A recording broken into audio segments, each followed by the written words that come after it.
morning. Welcome to today's workshop. Saturday, it's a wet and rainy, cold day in Southern California. Thank you for joining. I apologize for starting late. We got to the office, it was raining and kind of challenging. But thank you for joining, and I hope that you will enjoy the discussion today or the conversation we're going to have. Why a conversation? You can ask questions on the live Facebook feed or questions afterwards when we post the videos, and we continue to respond to those questions even after the event. So thank you for joining. Again, my name is Charles Sine, CEO of Anti-Fragility Health. We now have 3 clinics. We have a clinic here in Anaheim. We have a clinic in the desert, in the Palm Desert. I was there all day yesterday.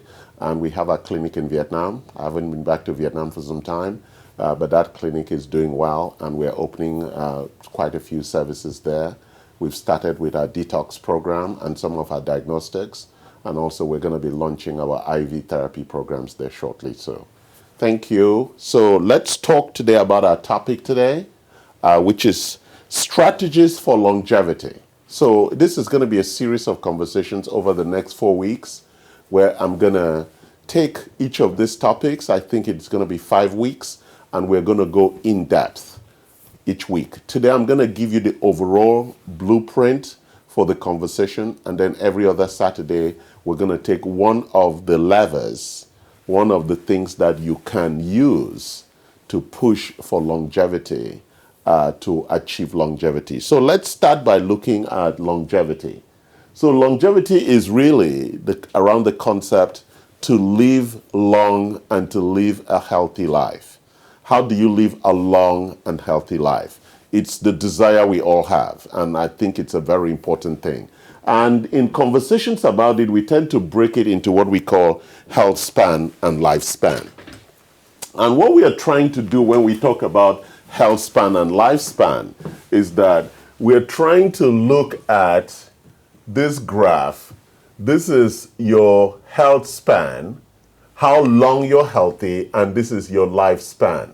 So typically, we have a graph like that, with you dying around, say, 90, but for a long time, your health is declining significantly. We want to change this graph to something more like this. So you stay healthy for a long time and then you die. It's really important that we look at that, because the reason why a lot of people die early is because of chronic illness. There's been a lot of research around centenarians, people who live to 100 years. I'll be talking about that later. And it is important we understand this. How can I live a long and healthy life, then I die? That's really at the core. And if you see, there's a big gap here. And that gap of reducing health span is really at the core of chronic illness. And it's chronic illness. For example, what's the biggest killer in America? It's heart disease, cardiometabolic issues. People die from heart disease. The second, cancer. Third, Alzheimer's. All these things are chronic illnesses and are all metabolically driven.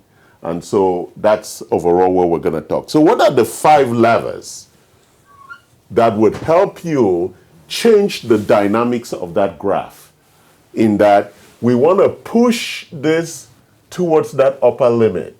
So from the beginning here in our 20s, where we are in our best health, we want to start working in pushing us to stay on that line. And the 5 levers are the things that you're going to use to hold that line of health span at its peak, or at least near its peak. And that is really the overall concept of longevity. So let's start with the first one, nutritional biochemistry. So there are 5 of them: nutritional biochemistry, exercise physiology, sleep physiology, distress tolerant, which is stress, and exogenous molecules. And over there, I'm going to talk about these exogenous molecules. But let me just briefly walk through these 5 levers. All of us can work on those 5 levers, but let me just walk through these 5 levers, and we get a sense of what we'll be covering over time with regard to these levers.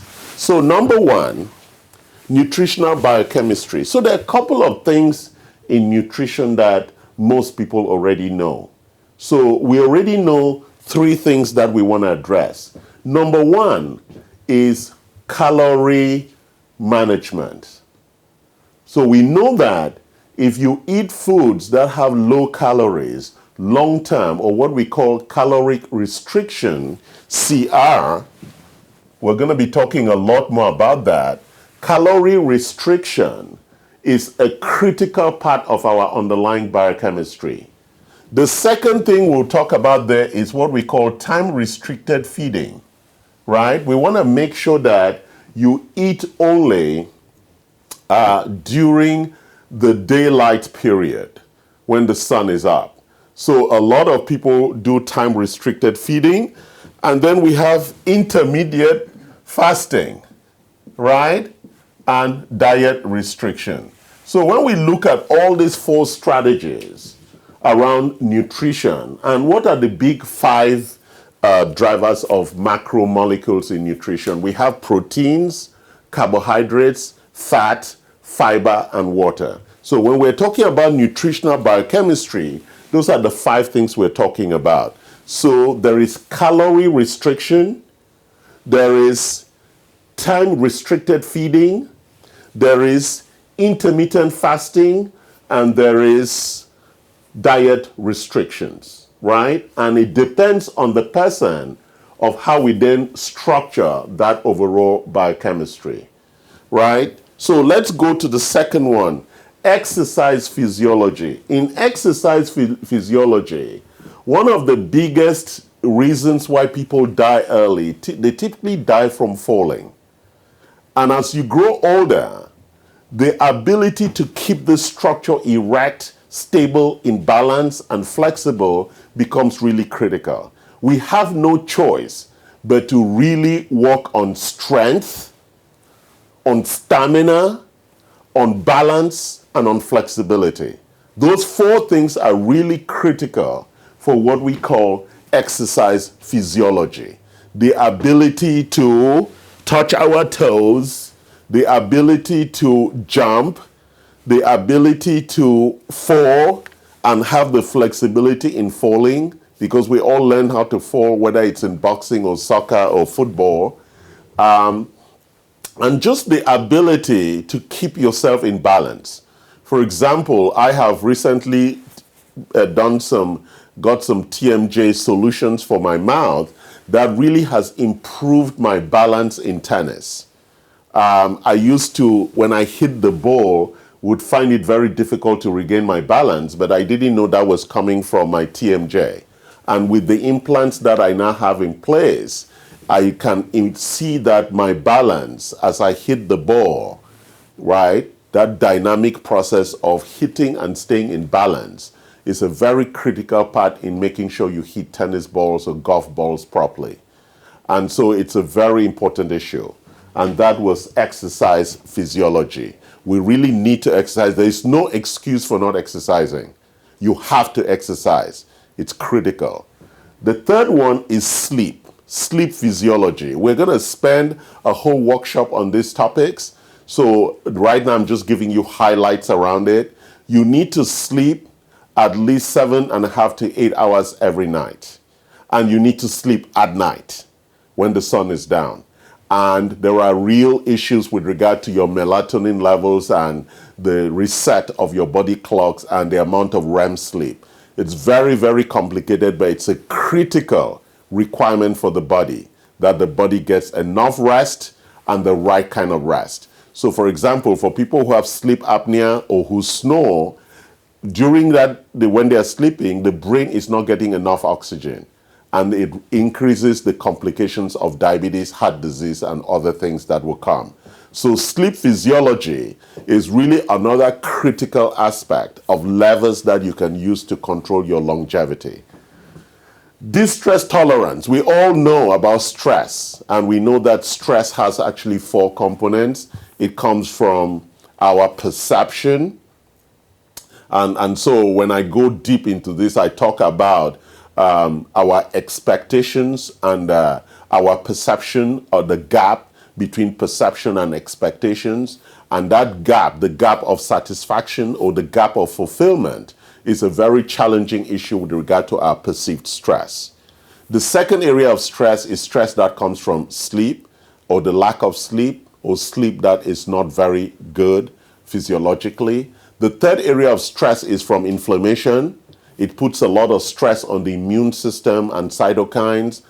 So when there's a lot of stress, you get pain, and a lot of inflammation, you get pain, and the body then is always working hard to try and address that underlying accumulated inflammation. And then the last area is the stress from a sugar, a glucose diet. We call that glycemic dysregulation, right? Trying to keep your sugar in control. We're going to talk about all these things in future workshops when we address topic by topic. And the final area is exogenous molecules. That are things that we have to take from outside that are not naturally supported by what we use in the body. So let me talk more about these exogenous substances. So our strategy for if you come to our clinic is driven by three things. Number one, prevention. Number two, reversal. And number three, optimization. And I have put all these exogenous substances at the top because those are the different things that we'll tend to dispense based on the recommendation or the prescription. So we have nutrient supplements and vitamins. I'm going to talk about that. That's one. We have hormones and peptides, and most of them are bioidentical hormones and peptides. We have stem cells, and those stem cells may be stem cells from your own fat through the lipo extraction, or they could be from mesenchymal cells from the umbilical cord or cord blood from babies that have just been born, which is where we mostly get the stem cells, including exosomes. Exosomes also, just like PRP, they are extracts that also support and provide growth factors in calming inflammation and oxidative stress. And then we have drugs. Drugs that for some people are necessary. For example, metformin. There are many other drugs that are good drugs that are really important, or rapamycin for long-term health, which suppresses the immune system, but also we know that in testing rapamycin as a prescription actually supports. So we have niacin, metformin, which are good drugs that are very essential for people to take normally. And so we put those essential exogenous substances against our prevention strategy, our strategies. So when we say prevention, these are people who are healthy and are staying on the healthy line. So they're doing everything here and there are no complications, so they stay on the healthy line.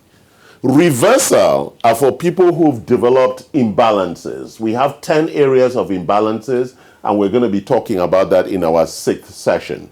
So we're going to have 6 sessions of this. Session 1, Session 2, Session 3, Session 4, Session 5, Session 6, plus today, which is just the overview. So there'll be 7 sessions. So there's part 1 today, which is the overview, and there are 6 more sessions coming where we're going to go into a lot more detail around this stuff. Okay? And what is reversal? Reversal is for people who already have an imbalance or they already have a diagnosis around the 10 areas. It could be circulation, it could be energy fatigue, it could be GI distress, it could be stress, it could be toxicity, it could be inflammation signals, it could be a lot of other distress issues, and we've classified the 10 clinical imbalance areas around that. And so there are different things that these molecules could then help in that process. Then we get to optimization. Optimization is available to everybody. So you can do prevention plus optimization, or you can do prevention, reversal, optimization. So really, there are three pathways: just prevention, optimization, or optimization, reversal, and prevention, right? Because you cannot just do reversal on its own, because you need the basic nutrient support that will support after you've addressed reversal. So you see that you could also do just prevention and reversal without doing optimization. So we have different ways in which we could build intervention strategies using exogenous molecules to support your intervention, which is then driven by your compliance. How compliant are you going to be to the intervention? The speed at which you want transformation in your overall clinical architecture, and the amount of money you have to pay. So these are factors that would drive the structure of how you build that intervention. Again, just very quickly, you could just have a prevention recommendation. You could have a prevention and an optimization. You could have a prevention, reversal, and optimization, or you could just have a prevention and a reversal. So those are the complicated ways in which we could customize and personalize the intervention programs to give you longevity. So thank you for joining us today for our part one conversation. We're going to continue this in more detail. If you have questions, send those questions and I will address them offline or during the next workshop next Saturday. Thank you for joining us, and we appreciate you loving, liking, commenting, and sharing these videos with friends and family who are focused on wellness rather than on sickness. So we want to keep you well for as long as possible so you don't go to the hospital. And so thank you for joining us again, and we appreciate you being with us. Thank you.